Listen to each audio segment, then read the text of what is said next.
الحمد لله نحمده ونستعينه ونؤمن به ونتوكل عليه ونعوذ بالله من شرور أنفسنا ومن سيئات أعمالنا من يهده الله فلا مضل له ومن يضلل فلا هادي له وأشهد أن لا إله إلا الله وأشهد أن محمدا عبده ورسوله أرسله بالهدى ودين الحق ليظهره على الدين كله وكفى بالله شهيدا اللهم صل على محمد وعلى آل محمد كما صليت على إبراهيم وعلى آل إبراهيم وبارك على محمد وعلى آل محمد كما باركت على إبراهيم وعلى آل إبراهيم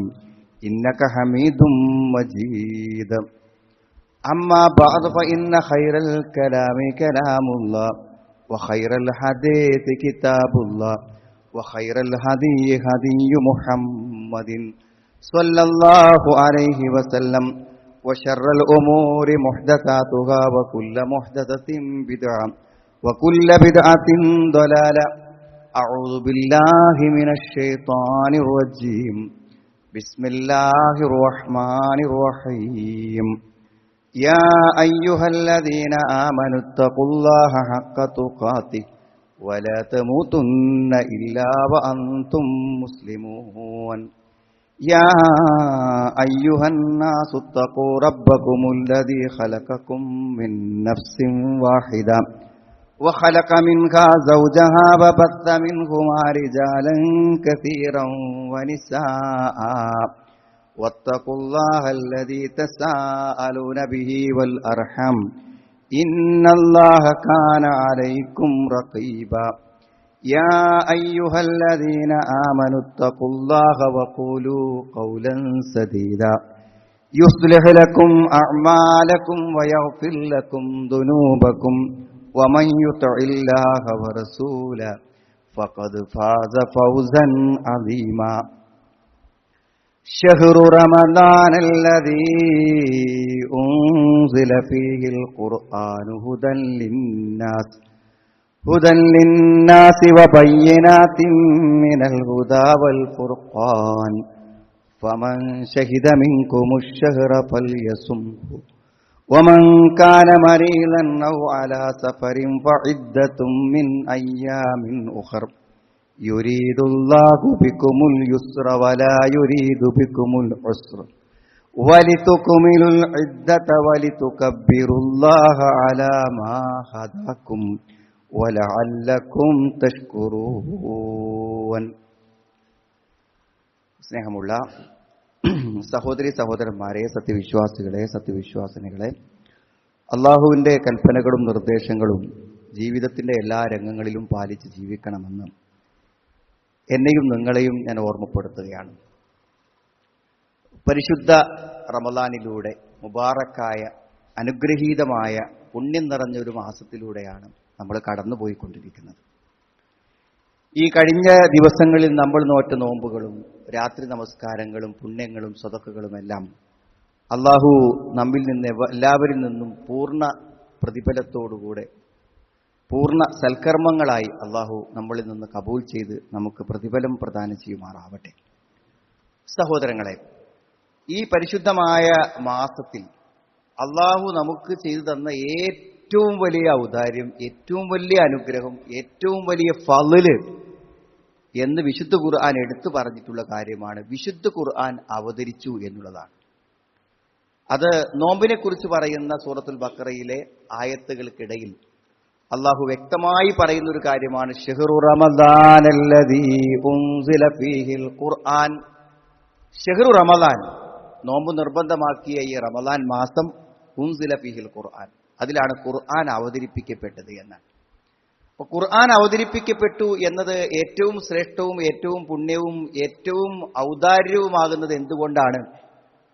ഹുദൻ ലിന്നാസ്, ജനങ്ങൾക്ക് ലഭിക്കുന്ന ഏറ്റവും വലിയ പ്രയോജനം എന്ന് പറഞ്ഞാൽ അവന്റെ ജീവിതത്തിന് ഏറ്റവും നല്ല വഴി കാണിക്കുക എന്നുള്ളതാണ്.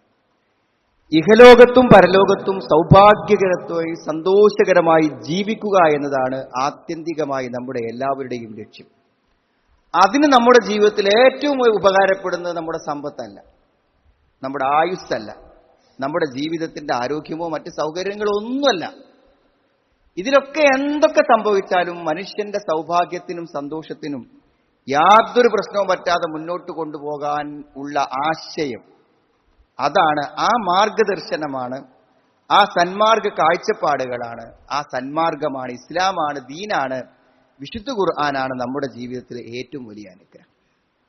ഒരു പക്ഷേ നമ്മുടെ എല്ലാവരുടെയും ആയുഷ്കാലത്ത് നമ്മുടെ ജീവിതത്തെ ആസ്വദിക്കാനും അനുഭവിക്കാനും നമ്മുടേതായ ചില ലക്ഷ്യങ്ങൾ കണ്ട് ആ ലക്ഷ്യങ്ങൾക്ക് വേണ്ടി സമയവും ആരോഗ്യവും വർഷവും മാസവും പണവും എല്ലാം ചെലവഴിച്ചുകൊണ്ട് ജീവിക്കുന്ന ആളുകളുണ്ടായിരിക്കും. അതിലൂടെ എനിക്ക് കുറച്ച് പണം ഉണ്ടായിക്കഴിഞ്ഞാൽ എനിക്ക് സന്തോഷം ഉണ്ടാവും, ഞാൻ നല്ലൊരു ബിസിനസ്സുകാരനായാൽ എനിക്ക് നല്ല സന്തോഷം ഉണ്ടാവും, എന്റെ ആരോഗ്യത്തിനൊരു പ്രശ്നം ഉണ്ടാകാതിരുന്നാൽ ഞാൻ വ്യായാമം ചെയ്ത് ഭക്ഷണക്രമങ്ങൾ പാലിച്ച് ആരോഗ്യ പ്രശ്നങ്ങളില്ലാതെയായാൽ എനിക്ക് എന്റെ ജീവിതം അതിന്റെ ലക്ഷ്യത്തിലെത്തും എന്നൊക്കെ നമ്മൾ കണക്ക് കൂട്ടും. ഇതൊക്കെ തെറ്റാന്ന് എപ്പോഴും മനസ്സിലാവുക നിങ്ങൾ? ഇതൊന്നല്ല എന്റെ ജീവിതത്തിന്റെ ലക്ഷ്യം എന്ന് നമുക്ക് മനസ്സിലാകുന്ന സമയം എപ്പോഴാന്ന് വെച്ചാൽ നമുക്ക് കുറച്ച് വയസ്സാവുള്ളൂ. വയസ്സാവുമ്പോൾ എന്താ വെച്ചാൽ നമ്മുടെ ശരീരത്തിന്റെ എല്ലാ അവയവങ്ങളും പണിമുടക്കാൻ തുടങ്ങും. കണ്ണിന്റെ കാഴ്ചക്ക് പ്രശ്നങ്ങൾ വരും, നമ്മുടെ സന്ധികൾക്ക് പ്രയാസങ്ങൾ വരും, നമുക്കൊരു പക്ഷെ നടക്കാനും നീക്കാനും ഒന്നും കഴിയാത്ത അവസ്ഥകൾ വരും. അങ്ങനെ എനിക്ക് പ്രത്യേകിച്ച് ഒന്നും സംഭവിക്കാതെ എന്റെ ആരോഗ്യവും എന്റെ ജീവിതവുമായി നല്ല നിലക്ക് ഞാൻ അങ്ങനെ പോകും എന്ന് വിചാരിച്ച ഒരാൾ പെട്ടെന്നൊന്ന് കിടപ്പിലാകുമ്പോൾ, ഇനിയിപ്പോ ഞാൻ ഇവിടുന്ന് എഴുന്നേൽക്കൂല, ഞാൻ ഇവിടെ കിടപ്പിലായി, ഞാനൊരു രോഗിയായി എന്ന് തിരിച്ചറിയുമ്പോൾ അയാൾക്കുണ്ടാകുന്ന ഒരു സങ്കടം എന്ന് പറഞ്ഞാൽ ആ ജീവിതത്തെക്കുറിച്ച് മാത്രമുള്ള സങ്കടമല്ല, ഞാൻ ലക്ഷ്യം വെച്ചതായിരുന്നില്ല എന്റെ ജീവിതത്തിന്റെ ലക്ഷ്യം എന്ന് തിരിച്ചറിയുന്ന ഏറ്റവും ഖേദകരമായ, നഷ്ടപ്പെട്ടു പോയ ആയുസ്സിനെ കുറിച്ചും നഷ്ടപ്പെട്ടു പോയ പണത്തെക്കുറിച്ചും നഷ്ടപ്പെട്ടു പോയ ലക്ഷ്യത്തെക്കുറിച്ചൊക്കെ വ്യാകുലപ്പെടുന്ന, നൊമ്പരപ്പെടുന്ന ജീവിതത്തിന്റെ അവശതയുടെ ചില നാളുകളുണ്ട് സുഹൃത്തുക്കൾ. അവിടെ നമുക്ക് പിടിച്ചു നിൽക്കണമെന്നുണ്ടെങ്കിൽ നമ്മളെല്ലാവരും മനസ്സിലാക്കേണ്ടത് ജീവിത സൗഭാഗ്യം എന്നത്, സന്തോഷം എന്നത് അള്ളാഹു നമുക്ക് കാണിച്ചു തരുന്ന ഈ ഹുദയിലാണ്, ഹുദൽ ലിന്നാസ്, അള്ളാഹു കാണിച്ചു തരുന്ന ഈ മാർഗദർശനത്തിലാണ്. അത് നമുക്കൊന്ന് ബോധ്യപ്പെട്ട് മനസ്സിലാവുക എന്നുള്ളത് വളരെ പ്രധാനപ്പെട്ട ഒരു കാര്യം. മറ്റൊന്നുകൊണ്ട് നമുക്കത് നേടാൻ സാധ്യമല്ല എന്ന് തിരിച്ചറിയണം. ഈ നല്ല സുഖത്തിലും സന്തോഷത്തിലും സ്വർഗത്തിലാണല്ലോ മനുഷ്യൻ ആദ്യം ജീവിതം ആരംഭിച്ചത്. ആദം നബി അലൈഹി സ്വലാം സ്വർഗത്തിലാണ് ഉണ്ടായിരുന്നത്.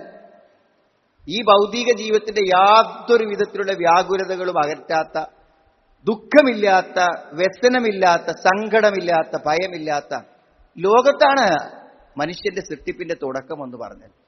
അവിടെ നിന്ന് അള്ളാഹു പരീക്ഷണങ്ങളും പ്രതിസന്ധികളും കഷ്ടപ്പാടുകളുടെ ഭൂമിയിലേക്ക് അയക്കുമ്പോൾ എന്താ ആദം നബി അലൈഹി സ്വലാമോട് പറഞ്ഞു? ആ സൗകര്യങ്ങളില്ലാത്ത ഭൂമിയിലേക്ക് ഇന്ന് ഞാനും നിങ്ങൾക്ക് അനുഭവിക്കുന്ന എല്ലാ അസൗകര്യങ്ങളും കഷ്ടപ്പാടുകളും അനുഭവിക്കുന്ന ഈ ലോകത്തേക്ക് പറഞ്ഞയക്കുമ്പോൾ അള്ള പറഞ്ഞ വാക്കാക്കുന്നത് കാലഹുബിത്താമിൻ കജമിയ, പോയിക്കോളിന്നാണ്. മറ്റൊരു ആയത്ത് വലക്കും ഫില്ലാർദി മുസ്തഖറുവ മതാവിനിലാക്കി, കുറച്ചലഞ്ഞ് അവിടെ താമസിക്കണം. എല്ലാ മനുഷ്യനും ഒരു നിശ്ചിത അവധി ഭൂമിയിൽ പൂർത്തിയാക്കണമെന്ന് അള്ളാഹു പറയുന്നുണ്ട്. എന്നിട്ട് എന്താ പറഞ്ഞ കാര്യങ്ങൾ?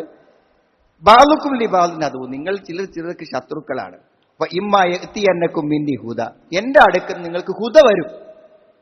അള്ളാഹു ഖുർആൻ ഇറക്കിയ ലക്ഷ്യം പറഞ്ഞല്ലോ, ഹുദല്ലിന്നാസ്, എന്റെ അടുക്കൽ നിന്നുള്ള ചില മാർഗനിർദ്ദേശങ്ങൾ നിങ്ങൾക്ക് വരും, ചില അറിവുകൾ വരും, ദൈവീകമായ ജ്ഞാനങ്ങൾ വരും, പ്രവാചകത്വത്തിൽ നിന്നുള്ള ചില അറിവുകൾ വരും, പ്രവാചകന്മാർ പറഞ്ഞു തരുന്ന ചില മത നിയമങ്ങൾ നിങ്ങൾക്ക് വരും. ആ മത നിയമങ്ങളെ, ആ ഹുദയെ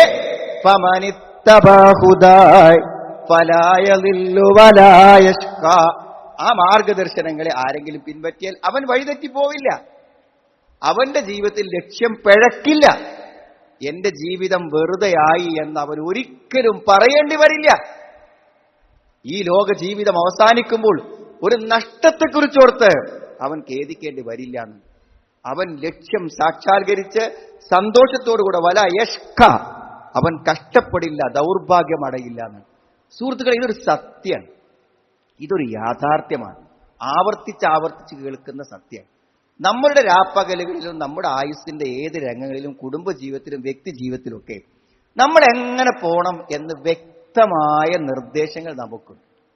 ആ നിർദ്ദേശങ്ങളെ പാലിക്കാതെ നമുക്കൊരിക്കലും മുന്നോട്ട് പോകാൻ പറ്റില്ല. നിങ്ങൾ ആലോചിച്ച് നോക്കും, നിങ്ങൾ ഈ ഒരു മാർഗത്തിൽ നമ്മൾ സഞ്ചരിക്കുന്നതിന്റെ പ്രാധാന്യം മനസ്സിലാക്കാൻ അധികമൊന്നും പറയണ്ട. നിസ്കരിക്കുന്നുണ്ടെങ്കിൽ അത് സുന്നത്താകട്ടെ ഫറലാകട്ടെ, നമ്മൾ ആരെങ്കിലും നിസ്കരിക്കണമെങ്കിൽ ആ നിസ്കാരത്തിൽ മുഴുവൻ നമ്മൾ ഓരോ റക്അത്തിൽ നമ്മൾ അല്ലാഹുവോട് എന്താ ചോദിക്കുന്നത്?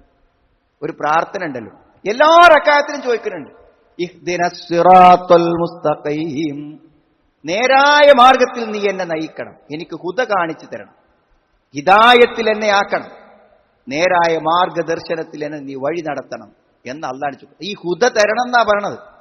പടച്ചവനെ, നീ നിശ്ചയിച്ചൊരു വഴി ഉണ്ടല്ലോ, ആ വഴിക്ക് പോകാനുള്ളൊരു തൗഫീക്ക് എനിക്ക് തരണേ എന്ന് സുഹൃത്തുക്കളെ നിസ്കരിക്കുന്നുണ്ടെങ്കിൽ ആ നിസ്കാരത്തിൽ മുഴുവൻ അള്ളാഹുവോട് നമ്മൾ ചോദിക്കുന്ന ചോദ്യമാണ്. അപ്പൊ അവിടെ തന്നെയാണ് നമ്മുടെ വിജയവും നമ്മുടെ രക്ഷയും കുടികൊള്ളുന്നത് എന്ന് നമ്മൾ പറയണം. പക്ഷെ നമ്മൾ മനസ്സിലാക്കേണ്ട എന്തായാലും, രോഗത്തിന് ചികിത്സിക്കുന്ന ഡോക്ടർ ഒരു പഥ്യം നമ്മളോട് പറഞ്ഞു, നിങ്ങൾ എന്തായാലും ഇന്നത് നിങ്ങൾ ചെയ്യരുത്, ഇന്നത് നിങ്ങൾ കഴിക്കരുത് എന്ന് നമ്മോട് പറഞ്ഞു. പക്ഷെ മനുഷ്യന്റെ ദേഹേച്ഛകൾ പലപ്പോഴും അവന്റെ നിയന്ത്രണം പാലിക്കൂല. അപ്പൊ നമ്മളെന്ത് ചെയ്യും? ആ മരുന്ന് കഴിക്കുമ്പോൾ തന്നെ ആ പഥ്യം സ്വീകരിക്കും. പിന്നെ ഒരു 10 ദിവസം കഴിഞ്ഞ് ഡോക്ടറെ കാണുമ്പോൾ ഒരു മാറ്റമില്ല എന്ന് പറയുമ്പോൾ, നിങ്ങൾ ആ ഭക്ഷണക്രമം പാലിച്ചു എന്ന് ഡോക്ടർ ചോദിക്കുമ്പോൾ ഇല്ല എന്നാണ്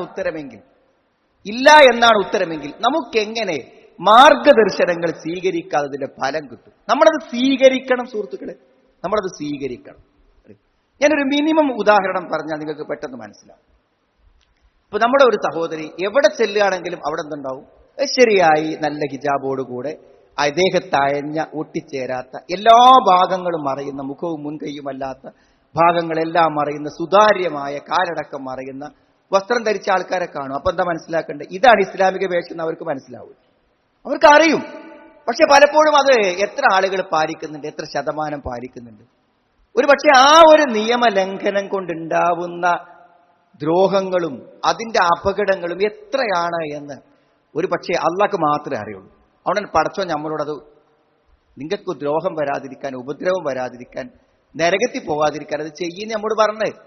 നമ്മൾ എത്ര ആളുകളെയാണ് നമ്മളിങ്ങനെ നടന്നു പോകുമ്പോൾ ശരിയായൊരു ഇസ്ലാമിക വേഷമല്ലാത്ത ഒരു ആകർഷണീയമായ സൗന്ദര്യ പ്രകടനം നടത്തുമ്പോൾ എത്ര ആളുകളുടെ കണ്ണുകളാണ് വ്യഭിചരിക്കുന്നത്? ഒരു പെൺകുട്ടി അവൾ ജോലിക്ക് പോവാണ്, ഒഴിഞ്ഞൊരു സ്ഥലത്തൂടെ അങ്ങനെ ജോലിക്ക് പോകും, മനസ്സിലായി? അപ്പൊ അവിടെ വായ നോക്കി നിൽക്കുന്ന ഒരു പയ്യൻ എന്ത് ചെയ്തു? അവളെ കാണും. പിന്നെ അവള് പോണ സമയത്ത് അയാൾ വീഴും. അങ്ങനെ ഇടയ്ക്കിടയ്ക്ക് നോക്കിയപ്പോൾ അയാൾക്ക് ഇങ്ങനെ തോന്നി, ഇവിടെ ഒറ്റക്കാണല്ലോ പോണത് എന്ന് ചിന്തിച്ചു. എന്താ ചെയ്തരങ്ങള്? കണ്ണ് പൊത്തി, കയ്യും കാലും കെട്ടി, ബലാത്സംഗം ചെയ്ത് അവളെ കൊന്നുകളഞ്ഞു. കേസ് തെളിയിക്കപ്പെട്ടു പോയിട്ടുണ്ടെങ്കിലും വെറുതെ ഒരു വർത്താനം പറയാൻ പോയിട്ടില്ല, ഫോൺ നമ്പർ കൊടുത്തില്ല, ഒന്ന് വെറുതെ ഇങ്ങനെ നടന്നു പോയിട്ടേ ഉള്ളൂ.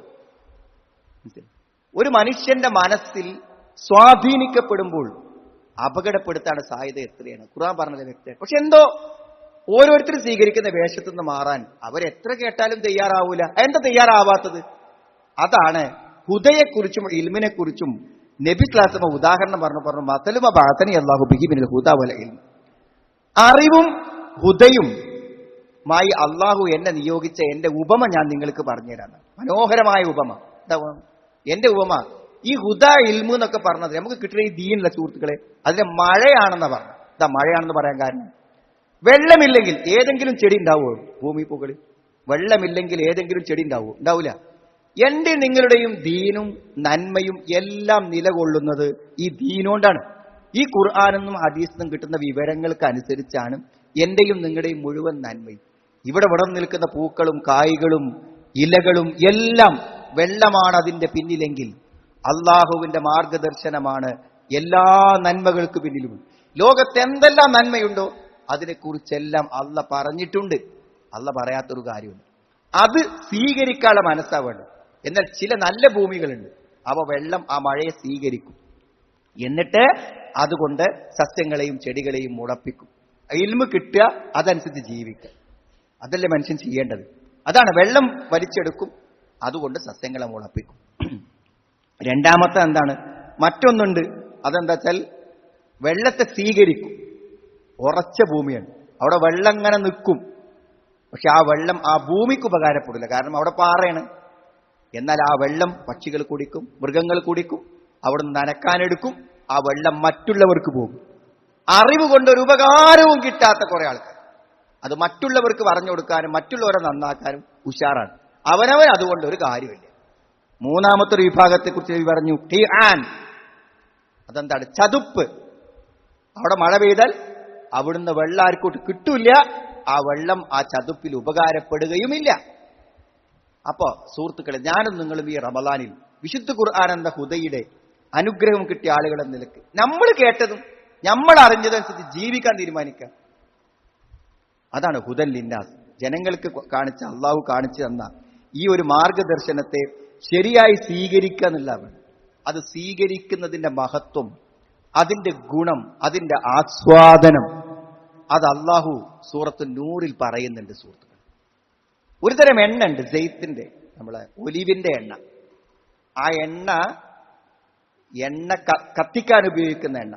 അത് കത്തിക്കാതെ തന്നെ തീയുണ്ടെന്ന് തോന്നും, കത്തിക്കാതെ തന്നെ വെളിച്ചമുണ്ടെന്ന് തോന്നും. അതാണ് അള്ളാഹു. ആ എണ്ണ, അതാണ് മനുഷ്യന്റെ ശുദ്ധ പ്രകൃതി. നമ്മുടെ ഹൃദയം, ആ ഹൃദയത്തിന്റെ ശുദ്ധ പ്രകൃതിയെ അള്ളാഹു ഉപമിച്ചത് അതിനോടാണ്. ആ ഹൃദയത്തെയോ ഒരു വിളക്ക് വെക്കുന്ന വിളക്ക് മാടത്തോട്.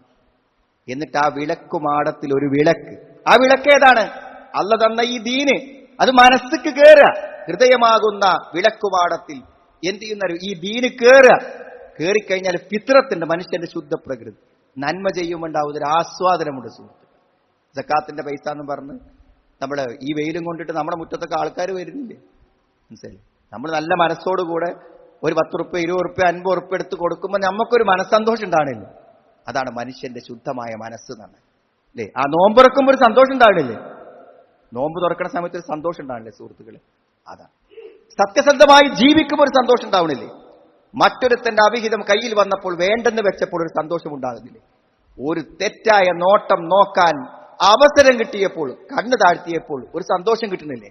ആ സന്തോഷമാണ് ശുദ്ധ പ്രകൃതിയുടെ സന്തോഷം എന്ന് പറഞ്ഞത്. ആ വിളക്ക് വെച്ച പ്രതലമുണ്ടല്ലോ, അത് സ്ഫടികമാണ്.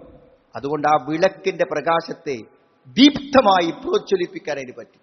ആ എണ്ണക്ക് അതിലേറെ ശക്തിയുണ്ട്. അപ്പൊ അള്ളാന്റെ ദീനെങ്ങാനും നമ്മളെ ഹൃദയത്തിക്ക് കൊടുത്താൽ ആ ഹൃദയത്തിലുണ്ടാകുന്ന വെളിച്ചത്തെ കുറിച്ചാണ് പറയുന്നത്.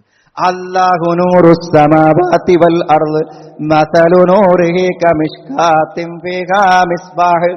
അല്ലാഹു ആകാശത്തിന് വെളിച്ചമാണ്. എന്നാൽ അള്ളാഹുവിന്റെ അർശിന് വെളിച്ചമുണ്ട്. അള്ളാഹുവിന്റെ ദാത്തന്റെ വെളിച്ചമുള്ളതാണ്. ഈ സൂര്യന്റെ വെളിച്ചമുണ്ട്. ഇതൊക്കെ ഭൗതികമായ വെളിച്ചങ്ങളാണ്. നമുക്ക് കാണാൻ പറ്റുന്ന, ശരിക്കും നമ്മുടെ കണ്ണുകൊണ്ട് കാണാൻ പറ്റുന്ന വെളിച്ചം. എന്നാൽ മറ്റൊരു വെളിച്ചമുണ്ട്, ആശയപരമായ വെളിച്ചം. ആ വെളിച്ചമാണ് ഈ സന്മാർഗം, ആ വെളിച്ചമാണ് ഈമാൻ, ആ വെളിച്ചമാണ് ഹുദ. അതെവിടെ കത്തുക സുഹൃത്തുക്കളെ? അതെവിടെ കത്തുക? അത് നമ്മുടെ ഹൃദയത്തിലാണ്, മനസ്സിലാണ് കത്തുക. അതുകൊണ്ട് ശരിയായ ഈമാനും ശരിയായ ദീനും നമ്മൾ സ്വീകരിക്കുമ്പോൾ അത് തിളങ്ങും കബിഷ്കാത്തിന് ഒരു വിളക്കുമാടം പോലെ. ഫീഹാ മിസ്ബാഹ്, അതിലൊരു വിളക്കുണ്ട്. ആ വിളക്കേതാ? അത് തന്ന ഈ ദീനാണ് ആ വിളക്ക്.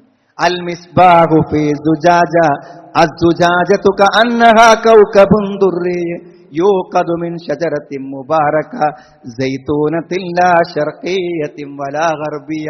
ആ എണ്ണയെക്കുറിച്ച് എല്ലാം ആ വെളിച്ചത്തെ ശക്തമാക്കാൻ പറ്റുന്നതാകുന്നു എന്നാണ്. നൂറുൻ അലാ നൂർ, വെളിച്ചത്തിന് മേൽ വെളിച്ചം.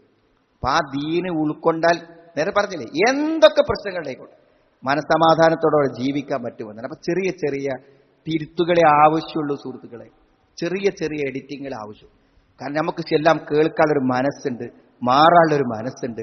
അതനുസരിച്ച് ജീവിക്കാൻ ചെറിയ ചെറിയ എഡിറ്റിങ്ങൾ വരുത്തിയാൽ എന്തുമാത്രം ആസ്വാദകരവും സന്തോഷകരവുമാകുന്ന കാര്യങ്ങൾ ജീവിതം. അതുകൊണ്ടാണ് ഖുർആൻ കൊണ്ട് സന്തോഷിക്കാൻ പറഞ്ഞത്. ഫബിദാലിക ഫൽയഫ്റഹു, ഖുർആൻ കൊണ്ട് നിങ്ങൾ സന്തോഷിച്ചു കൊള്ളുക എന്നാണ്. ഹുവ ഖൈറും മിമ്മാ യജ്മഊൻ, അതുകൊണ്ട് കിട്ടുന്ന ആ സന്തോഷം ഉണ്ടല്ലോ, വേറെ ഒന്നുകൊണ്ടും ഒരു മനുഷ്യനും നേടാൻ പറ്റില്ലെന്നാണ് അള്ളാഹു നമുക്ക് പഠിപ്പിച്ചു തരുന്ന ആശയം. വിശുദ്ധ ഖുർആൻ വെറുതെ ഒന്ന് നോക്കിയാൽ നമുക്കത് മനസ്സിലാവും. ആദ്യം നിങ്ങൾ ആ സൂറത്തുകളുടെ ഇൻഡെക്സ് ഒന്ന് എടുത്ത് നോക്ക് സുഹൃത്തുക്കളെ. ഖുർആനിലെ ഏതൊക്കെ സൂറത്തുകളാണെന്ന് പരിശോധിച്ചാൽ നമുക്ക് മനസ്സിലാവും. ഓരോ പേരുകൾ ഇങ്ങനെ വായിച്ചു നോക്കുക. അൽ മുഅ്മിനൂൻ ഒരു സൂറത്തിന്റെ പേരാണ്, ഇത് അൽ മുഅ്മിനൂൻ. പിന്നെ തുടക്കം ഒന്ന് വായിച്ചു കൊണ്ടു. നമ്മളൊരു വിശ്വാസിയാണോ? ഈ പറഞ്ഞ കാര്യം ഉണ്ടെങ്കിൽ ഒരു വിശ്വാസിയാവും. അതിൽ പറഞ്ഞ കാര്യങ്ങൾ, ആ വിശ്വാസിന്റെ സ്വഭാവങ്ങൾ പാലിക്കുന്ന ഒരാള് നല്ല ആളേക്ക്. ഷൂറ എന്ന് പറഞ്ഞൊരു അധ്യായം. ഷൂറ എന്ന് പറഞ്ഞാൽ എന്താ പറയുക? കൂടിയാലോചന. ഒരു മനുഷ്യന്റെ ജീവിതത്തിൽ ഇത്രമാത്രം പ്രയോജനം ചെയ്യുന്ന മറ്റൊരാശയമല്ല. അത് സ്വേച്ഛാധിപത്യത്തിനെതിരാണ്. നിങ്ങൾ വാപ്പയിക്കോട്ടെ, പക്ഷെ വീട് കൊണ്ടടക്കുമ്പോൾ ഭാര്യനോടും കുട്ടികളോടൊക്കെ ഒരു അഭിപ്രായം ചോദിക്കും. നിങ്ങൾ വലിയ ശക്തനായ ഭരണാധികാരിയാണെങ്കിലും കൂടെയുള്ളവരോട് കൂടി ആലോചിക്കും. അവർ കൂടെ നിൽക്കും, അവരഭിപ്രായങ്ങൾ പറയും, നമുക്ക് അബദ്ധങ്ങൾ കുറയും, വലിയ വലിയ അപകടങ്ങളിൽ നമ്മൾ രക്ഷപ്പെടും. അതിനൊക്കെ ഷൂർ ഉപയോഗിക്കും. എത്ര കൃത്യത വല്ലതിന് ഇസ്തജാബു റബ്ബിക്കും. ഇതിനെക്കുറിച്ച് അള്ളാഹ് പറഞ്ഞതിനൊക്കെ ഒരു ഉത്തരം നൽകും.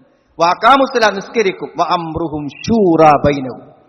അവർ ചർച്ച ചെയ്തേ കാര്യങ്ങൾ തീരുമാനിക്കൂ. വമിമ്മാ റസഖ്നാഹും യുൻഫിഖൂൻ. അവർക്ക് നൽകിയതിന് ചെലവഴിക്കും. വിശുദ്ധ ഖുർആൻ പറയുന്ന ആശയങ്ങൾ എത്ര മഹത്തരമാണ് സുഹൃത്തുക്കളെ. തൗബ എന്ന അധ്യായം. മനുഷ്യന്റെ ജീവിതത്തിൽ തെറ്റ് പറ്റാത്തൊരു മനുഷ്യനുണ്ടാവും. പശ്ചാത്താപവും തിരിച്ചുവരവിന്റെയും നിരന്തരമായിട്ടുള്ള ഓർമ്മപ്പെടുത്തലുകൾ വിശുദ്ധ ഖുർആൻ നമുക്ക് കാണാൻ പറ്റും. ഖുർആന്റെ ഓരോ അധ്യായം പരിശോധിച്ചാലും നമുക്ക് അതിന് വെളിച്ചം കിട്ടും. വിശുദ്ധ ഖുർആന്റെ പേരുകൾ പരിശോധിച്ചാൽ ഖുർആന്റെ പേര്, ഖുർആനിന് വ്യത്യസ്തങ്ങളായ പേരുകളുണ്ട്. ആ പേരുകൾ പരിശോധിച്ചാലും നമുക്ക് ഇതേമാതിരി കാണും. നൂർ ഖുർആന്റെ പേരാണ്. വഅൻസൽനാ ഇലൈക്കും നൂറൻ മുബീന. വെളിച്ചം എന്ന് പറഞ്ഞാൽ എന്താ? ദുഃഖം ഇരുട്ടാണ് അല്ലെ? ദുഃഖം ഇരുട്ടൽ, വഴികേടുകൾ ഇരുട്ടാണ്, തിന്മ ഇരുട്ടാണ്. നമുക്ക് പ്രതികൂലമായതെല്ലാം ഇരുട്ടാണ്, എന്നാൽ അനുകൂലമായതെല്ലാം വെളിച്ചമാണ്. അതുകൊണ്ട് സത്യത്തെയും സന്മാർഗത്തെയും അള്ളാഹു വെളിച്ചം നൽകും. ഹുദ സന്മാർഗം, ഷിഫാ രോഗശമനം. ഒരു രോഗം മാറിയാൽ ഉണ്ടാവുന്ന ഒരു സന്തോഷം എത്രയാണ്. അതേപോലെ ആശ്വാസം നൽകുന്ന മറുപടികളും ആശയങ്ങളും വിശുദ്ധ ഖുർആൻ നമുക്ക് നൽകുന്നതാണ്. ഇനി ഖുർആനിലെ ആയത്തുകൾ നമ്മൾ പരിശോധിച്ചാൽ, ഇടയ്ക്ക് ഇങ്ങനെ ഓതി പോകുമ്പോഴേ പരിഭാഷയും കൂടി വെച്ചിട്ട് നമ്മൾ ഓതി പോവുകയാണെങ്കിൽ നമ്മുടെ ജീവിതത്തിനെ മാറ്റാവുന്ന ആയത്തുകൾ നമ്മൾ കാണും. അതാണ് ഹുദൽ ലിന്നാസ്. ഒരു ലക്ഷ്യബോധമില്ലാതെ അശ്രദ്ധമായി ജീവിക്കുന്നവനെ പെട്ടെന്ന് ജീവിതത്തിലേക്ക് പിടിച്ചു മാറ്റാൻ ചില ആയത്തുകൾക്ക് പറ്റും. അൽ യൗമ നഖ്തിമു അലാ അഫ്വാഹിഹിം വതുകല്ലിമുനാ ഐദീഹിം വതശ്ഹദു അർജുലുഹും ബിമാ കാനൂ യക്സിബൂൻ. ഇന്ന് നിങ്ങളുടെ വായകൾക്ക് സീല് വെക്കും, കൈകൾ സംസാരിക്കും. നോക്ക്, 70-80 കൊല്ലം ജീവിച്ച നമ്മുടെ കൈകൾ നമ്മുടെ ജീവിതത്തെക്കുറിച്ച് സാക്ഷി പറയും. വതശ്ഹദു അർജുലുഹും, കാലുകൾ സാക്ഷ്യം പറയും. നമ്മളെ നടത്തിക്കൊണ്ടുപോയ കാലുകൾ നാം പോയ സ്ഥലങ്ങൾക്കെല്ലാം സാക്ഷി പറയും. ബിമാ കാനൂ യക്സിബൂൻ, അവർ സമ്പാദിച്ചെന്നെല്ലാം പറയുന്നു. മറ്റൊരായത്ത് നോക്കി നിങ്ങൾ സൂറത്തു മാഇദയിൽ, വെറുതെ ഉദാഹരണത്തിന് പറഞ്ഞത് മാത്രം. യാ അയ്യുഹല്ലദീന ആമനൂ കൂനൂ ഖവ്വാമീന ലില്ലാഹി ശുഹദാഅ ബിൽ ഖിസ്ത്. നിങ്ങൾ സത്യത്തിന്റെ സാക്ഷികളായി ജീവിക്കും, നീതിയുടെ സാക്ഷികളായി ജീവിക്കും. ഒരു സന്ദർഭത്തിലും നീതിയില്ലാതെ പെരുമാറും. എന്നിട്ട് എന്താ പറഞ്ഞത്? വലാ യജ്രിമന്നകും ശനആനു ഖൗം. ഒരാളോട് നിങ്ങൾക്ക് ദേഷ്യമുണ്ട്, വിരോധമുണ്ട്, എന്നാൽ പോലും അവനോടൊരു കാര്യം നിങ്ങൾ ചെയ്യേണ്ടി വരുമ്പോൾ അവന്റെ ആ ദേഷ്യം മനസ്സിൽ വെച്ചുകൊണ്ട് നിങ്ങൾ അവനോട് അനീതി ചെയ്യരുത്. ഒരു കാര്യത്തിൽ ശത്രുവിനോടും മിത്രത്തോടും ഒരേ നിലപാട് സ്വീകരിക്കാൻ പറയുന്ന നീതിയുടെ, ന്യായത്തിന്റെ സത്യസന്ധമായ ഏറ്റവും വലിയ ഗ്രന്ഥം. യാ അയ്യുഹല്ലദീന ആമനൂ ലാ തഅകുലു അംവാലകും ബൈനകും ബിൽ ബാത്തിൽ. തിന്നരുത്, നിങ്ങൾക്ക് തിന്നാൻ പറ്റാത്ത നിഷിദ്ധങ്ങൾ നിങ്ങൾ തിന്നരുത്. സമ്പാദിക്കാൻ പറ്റിയ ഏറ്റവും നല്ല മാർഗം ഇല്ല അൻ തകൂന തിജാറത്തൻ അൻ തറാദിൻ മിൻകും. കച്ചവടം കൊണ്ട്, ഹലാലായ കച്ചവടം കൊണ്ട്, കസ്റ്റമറെ സംതൃപ്തിപ്പെടുത്തിക്കൊണ്ട് അയാൾക്ക് തൃപ്തിപ്പെടുന്ന രൂപത്തിലുള്ള വിനിമയങ്ങൾ വിട്ട് ഹലാല് മാത്രം തിന്ന. വലാ തഖ്തുലൂ അൻഫുസകും, നിങ്ങൾ നിങ്ങളെ നശിപ്പിക്കരുത്. നിങ്ങൾക്ക് ദോഷകരമായതൊന്നും നിങ്ങൾ അറിഞ്ഞുകൊണ്ട് ചെയ്യരുത്. ഇന്നല്ലാഹ കാന ബിക്കും റഹീമ, അള്ളാഹു നിങ്ങളോട് കരുണയുള്ളവനാണ്. സൂറത്ത് ഇസ്രായിന്റെ 31 മുതൽ 38 വരെ വായിച്ചു. എന്താ പറയാത്തതായില്? വലാ തഖ്തുലൂ ഔലാദക്കും, മക്കളെ കൊല്ലരുത്. വലാ തഖ്റബു സിന, വ്യഭിചരിക്കരുത്. വലാ തഖ്തുലു നഫ്സ്, കൊലപാതകം നടത്തരുത്. വലാ തഖ്റബു മാൽ യതീം, അനാഥന്റെ സ്വത്ത് തിന്നരുത്. വഔഫുൽ കൈൽ, നിങ്ങൾ അളത്തും തൂക്കവും പൂർത്തിയാക്കി കൊടുക്കണം. വലാ തഖഫ് മാ ലൈസ ലക, നിനക്കറിയാത്ത കാര്യങ്ങൾ പ്രചരിപ്പിക്കരുത്, പറയരുത്, പിൻപറ്റരുത്. വലാ തംശി ഫിൽ അർദി മറഹ, അഹങ്കാരത്തോടെ നടക്കരുത്. കുല്ലു ദാലിക കാന സയ്യിഉഹു ഇൻദ റബ്ബിക മക്റൂഹ. ഇതൊക്കെ ദോഷകരമായതുകൊണ്ടാണ് അള്ളാഹു എണ്ണി പറഞ്ഞു തരുന്നത് എന്നാണ്. സഹോദരങ്ങളെ, വിശുദ്ധ ഖുർആൻ ശഹ്റു റമളാൻ അല്ലദീ ഉൻസില ഫീഹിൽ ഖുർആൻ ഹുദൽ ലിന്നാസ്, നമുക്കെല്ലാവർക്കുമുള്ള വഴികാട്ടിയാണ്. അതുകൊണ്ട് വിശുദ്ധ ഖുർആൻ അവഗണിച്ച് ജീവിച്ചാൽ ഈ ജീവിതം നഷ്ടമാവും. ഖുർആൻ എന്ന് എന്താണോ മനസ്സിലാക്കിയത് അതിലേക്ക് തിരിച്ചു വരാനുള്ള ഏറ്റവും നല്ല അവസരമാണ് റമളാൻ, നോമ്പ്. നമ്മൾ നോമ്പുകാരായിക്കൊണ്ട് വിശുദ്ധ ഖുർആൻ മനസ്സിലാക്കിക്കൊണ്ട് നമ്മുടെ ജീവിതത്തിൽ ആ ഖുർആൻ അനുസരിച്ചിട്ടുള്ള മാറ്റങ്ങൾ വരുത്തി യഥാർത്ഥ സിറാത്തുൽ മുസ്തഖീമിൽ സഞ്ചരിക്കാൻ അള്ളാഹു നമുക്ക് എല്ലാവർക്കും തൗഫീക്ക് പ്രദാനം ചെയ്യുമാറാവട്ടെ. അൽഹംദുലില്ലാഹ് ഹംദൻ കസീറൻ ത്വയ്യിബൻ ബാറകൻ ഫീ വസല്ലല്ലാഹു അലാ മുഹമ്മദിൻ വഅലാ ആലിഹി വസ്ഹബിഹി അജ്മഈൻ. ഒരിക്കൽ കൂടെ അള്ളാഹുവിനെ സൂക്ഷിച്ച് ജീവിക്കണമെന്ന് എന്നെയും നിങ്ങളെയും ഞാൻ ഓർമ്മപ്പെടുത്തുന്നു. സഹോദരങ്ങളെ, നോമ്പിന്റെ വിധി വിലക്കുകളെല്ലാം നമുക്ക് അറിയാം. പക്ഷെ എന്നാലും മറ്റ് സന്ദർഭങ്ങളിൽ നിന്ന് കേൾക്കാൻ അവസരമില്ലാത്ത ആൾക്ക് ഒന്ന് നീയത്താണ്. റമദാനക്ക് മൊത്തത്തിലൊരു നീയത്ത് മതി എന്ന് പറയുന്നവരുണ്ട്. പക്ഷെ കുറച്ചും കൂടി സൂക്ഷ്മതൊക്കെ നല്ലത് ഓരോ ദിവസവും രാത്രി നമ്മൾ എന്ത് ചെയ്യാണ്, നോമ്പ് ആരംഭിക്കുന്നതിന് മുമ്പായി രാത്രി സമയത്ത് തന്നെ നമ്മൾ നിയ്യത്ത്, നാളെ എനിക്ക് നോമ്പാണെന്നുള്ള ഉദ്ദേശം മനസ്സിലുണ്ടാവുക. പറയും പിന്നെ വാചകം ചെല്ലൊന്നും വേണ്ട, മനസ്സിലുണ്ടായാൽ മതി. പിന്നെ നമ്മൾ ശ്രദ്ധിക്കേണ്ട ചില സുന്നത്തുകളുണ്ട്. നോമ്പ് നോൽക്കുന്ന ആളുകൾ ശ്രദ്ധിക്കേണ്ട സുന്നത്തുകൾ. ഒന്ന്, അത്തായം എന്തായാലും കഴിച്ചിരിക്കണം. ഇത്ര മിനിമാണ്, ഗ്ലാസ് വെള്ളമാണെങ്കിൽ പോലും നമ്മൾ കഴിക്കണം.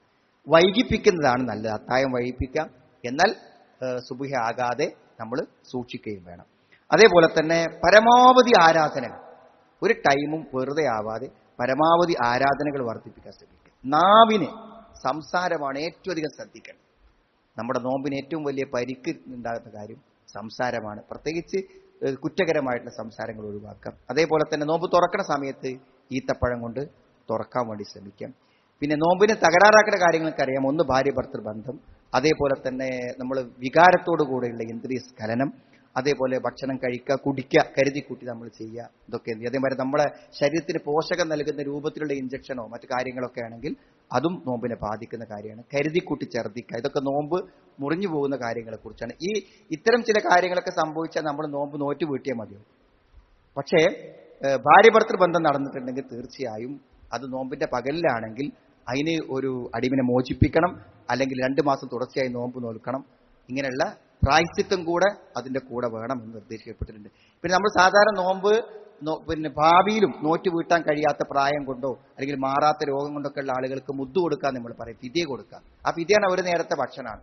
അപ്പൊ അത് നമുക്ക് എന്ത് ചെയ്യാം, ഓരോ നോമ്പ് നഷ്ടപ്പെടുമ്പോൾ അപ്പൊ തന്നെ കൊടുക്കുവാണെങ്കിൽ, അല്ലെങ്കിൽ നോമ്പ് അവസാനിക്കുന്ന ദിവസത്തിലാണ് അനസ് റളിയല്ലാഹു അൻഹു കൊടുത്തതെന്ന് പറഞ്ഞു. അത് ഭക്ഷണമായി കൊടുക്കാൻ പറ്റും, ഏറ്റവും നല്ലതാണ്. അല്ലെങ്കിൽ ഭക്ഷണ സാധനങ്ങൾ കൊടുക്കുക, അങ്ങനെയും കൊടുക്കാം. അങ്ങനെയാണെങ്കിൽ 1.5 കിലോ അരിയാണ് മിനിമം ഒരു നോമ്പിന് പകരമായി നമ്മൾ കൊടുക്കേണ്ടത്. ഒരാളെ നോമ്പ് ഉറപ്പിക്കുക അല്ലെങ്കിൽ ഒരാൾക്ക് ഒരു നേരത്തെ ഭക്ഷണം കൊടുക്കുകയൊക്കെ ചെയ്താൽ അതിന് പകരമാകുമെന്നാണ് നിർദ്ദേശിക്കപ്പെട്ടിരിക്കുന്നത്. അതിന്റെ എല്ലാത്തിനും നിർദ്ദേശിക്കപ്പെട്ട രൂപപ്രകാരം തന്നെ നമ്മൾ നൽകാൻ വേണ്ടി ശ്രദ്ധിക്കണം. നോമ്പിന്റെ വിധിവിലക്കുകൾ കൂടുതൽ അറിയാൻ വേണ്ടി നമ്മൾ ശ്രമിക്കാം. അതിന്റെ നിയമപ്രകാരം നിർവഹിക്കാൻ ശ്രമിക്കാം. അള്ളാഹു ശരിയായ രൂപത്തിൽ നോമ്പ് നിർവഹിക്കുവാനും അത് സ്വീകരിക്കപ്പെടുവാനും അള്ളാഹു നമുക്ക് എല്ലാവർക്കും തൗഫീക്ക് പ്രദാനം ചെയ്യുമാറാവട്ടെ. രാത്രി നമസ്കാരങ്ങൾക്ക് രാത്രി മുഴുവൻ നമസ്കരിച്ച് പ്രതിഫലം കിട്ടുന്ന രാത്രി നമസ്കാരങ്ങളെ അതിന്റെ ഭക്തിയോടുകൂടെ നിർവഹിക്കാൻ അള്ളാഹു നമുക്ക് തൗഫീക്ക് പ്രദാനം ചെയ്യുമാറാവട്ടെ. പ്രയാസങ്ങളും ബുദ്ധിമുട്ടുന്ന ധാരാളം ആളുകൾ ഓപ്പറേഷന് വിധേയമായി കൊണ്ടിരിക്കുന്ന രോഗിക്ക് വേണ്ടി പ്രാർത്ഥിക്കാൻ വേണ്ടി ആവശ്യപ്പെട്ട് അള്ളാഹുവിന്റെ രോഗം സുഖപ്പെടുത്തുകയും ആ ഓപ്പറേഷനിലൂടെ പൂർണ്ണ സൗഖ്യം പ്രാപിക്കാനുള്ള തൗഫീക്ക് അള്ളാഹു വേണ്ടി പ്രദാനം ചെയ്യുകയും ചെയ്യണമെന്നാഥ. എല്ലാ പരീക്ഷണങ്ങളിൽ നിന്ന് പ്രതിസന്ധികളും ഞങ്ങൾ നീ കാത്തുരക്ഷിക്കണമെന്നാഥ. അറിയുന്ന കാര്യങ്ങളെ പാലിക്കുവാനും ഉൾക്കൊള്ളുവാനുമുള്ള തൗഫീക്കും ഹൃദയ വിശാലതയും ഞങ്ങൾക്ക് പ്രദാനം ചെയ്യണമെന്നാഥ. റബ്ബന ആതിന ഫിദ്ദുനിയ ഹസന വഫിൽ ആഖിറതി ഹസന വഖിന അദാബന്നാർ വൽഹംദുലില്ലാഹി റബ്ബിൽ ആലമീൻ. അല്ലാഹുമ്മ